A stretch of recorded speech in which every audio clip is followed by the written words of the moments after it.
Flavia Coelho qui nous accompagne et vous avez la chance d'être assise à côté de Guillaume Meurice. Oui, je ne sais pas si c'est une chance d'ailleurs. Est-ce qu'il va me poser une question? On va voir. En tout cas, dernière chronique sous François Hollande, qui terminera donc son mandat en créant un chômeur de plus, à savoir lui-même. Bien joué François, et merci au passage pour tous ces licenciements qui nous permettent d'avoir un studio 105 bien garni aujourd'hui. C'est sympa, ça va les chômeurs? Ils sont contents. Ils sont contents d'être au chômage. Sans doute également pas mal de gens qui ont voté François Hollande en 2012, pas vrai? Ils sont là, c'était mon cas aussi, voilà. C'est vrai que sur l'échelle des cocus, on est tous quelque part entre Anne Sinclair et François Bayrou. Alors, dernière chronique sous forme de compte-rendu du passage de François Hollande à l'Élysée. Un quinquennat pas facile pour lui, sa cote de popularité ressemblait pas mal à celle de Vincent McDoom dans un bar de skinhead. Mais de ce quinquennat, que peut-on en retenir? J'ai demandé à nos compatriotes. Il faut attendre pour faire le bilan. Il faut attendre encore un peu, c'est la fin là. Ça sera mieux que le pire et moins bien que le bien. Mieux que pire et moins bien que bien, c'est bien, je me rends pas compte ça. C'est ma moitié. C'est pas très bien, mais enfin il a fait un peu ce qu'il a pu. Disons que c'est mieux que si c'était pire. C'est mieux que si c'était pire. Mais c'est moins bien que si ça avait été mieux quoi. Voilà, vous comprenez tout. J'ai tout pigé. J'ai pigé que ça ressemblait pas mal à du Macron, tellement ça veut rien dire tout ça. En même temps, ils ont la même formation, Hollande et Macron. Vous avez remarqué, ils ont tous les deux passé un BTS enfumage au lycée Jacques Attali. Jacques Attali a signalé... Merci pour Jacques. S'il nous écoute, on le salue. Jacques Attali, qui est encore une fois le grand vainqueur de l'élection. Depuis Mitterrand, il est toujours vainqueur.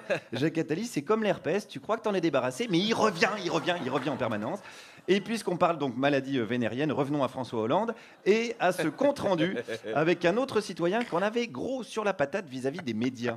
Ce que j'ai sur le cœur, c'est que les médiaticiens vont... Qu'est-ce que c'est les médiaticiens?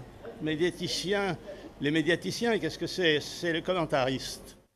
Voilà, d'accord, oui, voilà, les médiaticiens, c'est les commentaristes. D'accord, oui, alors première mesure qu'on peut retenir de Hollande, la réforme de l'orthographe, qui je pense a été un tout petit peu trop loin.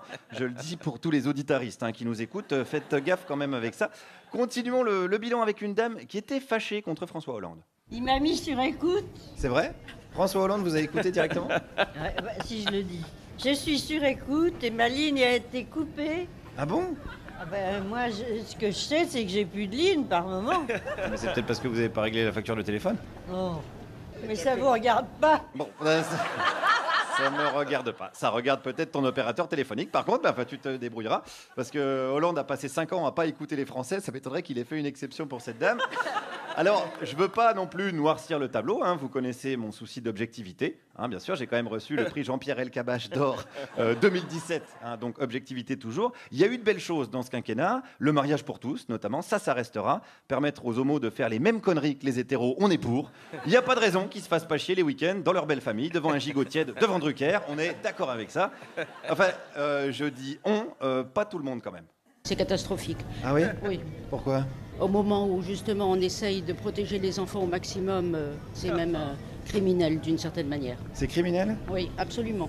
C'est criminel qu'un enfant soit élevé par 2 personnes du même sexe? Oui, parce que c'est toute sa construction future qui est en jeu et c'est pas normal, quoi. C'est pas dans la nature. Il vous avez manqué ou pas? Allez, c'est pas dans la nature. Alors on leur rappelle au passage qu'une prothèse de hanche, c'est pas dans la nature non plus. Donc si un jour cette dame en a besoin, on lui dira, tu demandes adieu directement. On n'est pas là pour jouer les entremetteurs. Mais bon, elle en est peut-être pas là. J'ai donc continué avec elle sur cette idée de nature. La nature nous a fait d'une certaine manière, avec des choix. Et on n'est pas le bon Dieu. Personne n'est le bon Dieu sur cette terre. Mais la nature, elle a aussi créé des homosexuels et... Oui, mais c'est une déviance. Non, c'est l'homophobie qui est une maladie. Avoir peur des gens qui chantent du Mylène Farmer, c'est pas normal, madame. Alors, j'ai pas... Merci pour Mylène Farmer également. Alors, je ne parle pas musicalement, bien sûr. Je dis que regarder sans cesse ce qui se passe dans le slip de son voisin, c'est la vraie déviance. Alors, concluons avec une dernière citoyenne. Comment est ce bilan de François Hollande?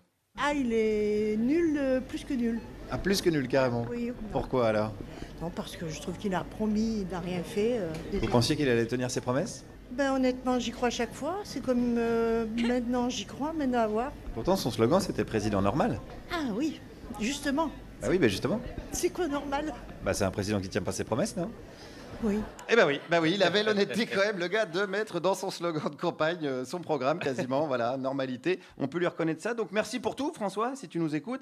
Nous, on te laisse tranquille. Là, on a rendez-vous avec le docteur Macron qui va euthanasier les acquis sociaux avec ses ordonnances. Ça sent bon la grève générale et les manifs Bastille Nation. En même temps, son mouvement s'appelle En Marche. On ne pourra pas dire une fois de plus qu'on n'était pas prévenu.